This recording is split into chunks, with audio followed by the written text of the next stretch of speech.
নমস্কার। সুকুমার রায়ের গল্প সমগ্র থেকে আজকের ছোট গল্প হিংসুটি। এক ছিল দুষ্টু মেয়ে, বেজায় হিংসুটি আর বেজায় ঝগড়াটি। তার নাম বলতে গেলেই তো মুশকিল, কারণ ওই নামে শান্ত লক্ষ্মী পাঠিকা যদি কেউ থাকে তারা তো আমার উপর চটে যাবে। হিংসুটির দিদি বড় লক্ষ্মী মেয়ে, যেমন কাজে কর্মে তেমনি লেখাপড়ায়। হিংসুটির বয়স 7 বছর হয়ে গেল, এখনও তার প্রথম ভাগই শেষ হলো না। আর তার দিদি তার চাইতে মোটে 1 বছরের বড়। সে এখনই বোধোদয় আর ছেলেদের রামায়ণ পড়ে ফেলেছে। ইংরেজি ফার্স্ট বুক তার কবে শেষ হয়ে গেছে। হিংসুটি কিনা সবাইকে হিংসে করে, সে তো দিদিকেও হিংসে করত।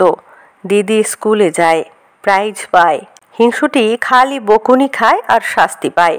দিদি যেবার ছবির বই প্রাইজ পেলে আর হিংসুটি কিচ্ছু পেলে না, তখন যদি তার অভিমান দেখতে, সে সারাটি দিন ফুপিয়ে ফুপিয়ে গাল ফুলিয়ে ঠোঁটটি বাঁকিয়ে বসে রইল, কারোর সঙ্গে কথাই বলল না।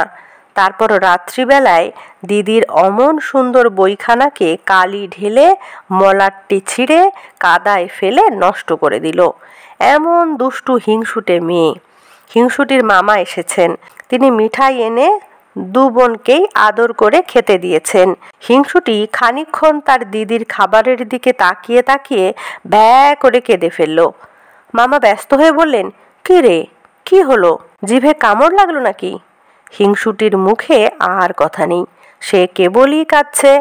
তখন তার মা এক ধমক দিয়ে বললেন, কি হয়েছে বল না। তখন হিংসুটি কাঁদতে কাঁদতে বলল, দিদির ওই রসমুন্ডিটা আমারটার চাইতেও বড়। তাই শুনে দিদি তাড়াতাড়ি নিজের রসমুন্ডিটা তাকে দিয়ে দিল।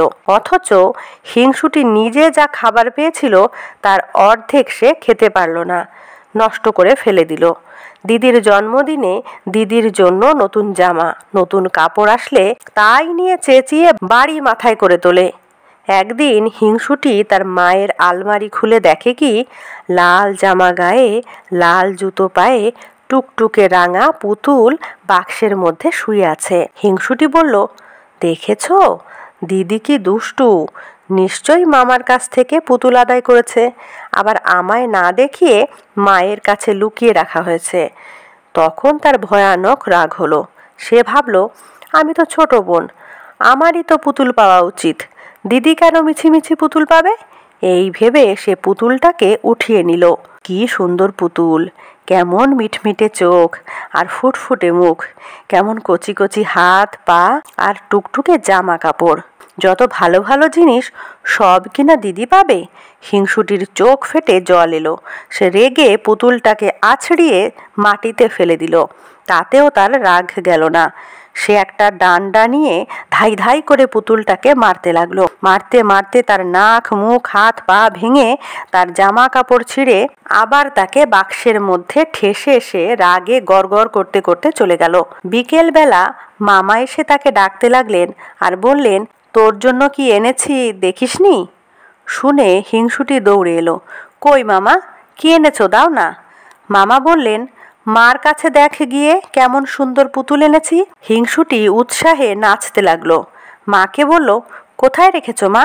মা বললেন, আলমারিতে আছে। শুনে ভয়ে হিংসুটির বুকের মধ্যে ধড়াস ধড়াস করে উঠল।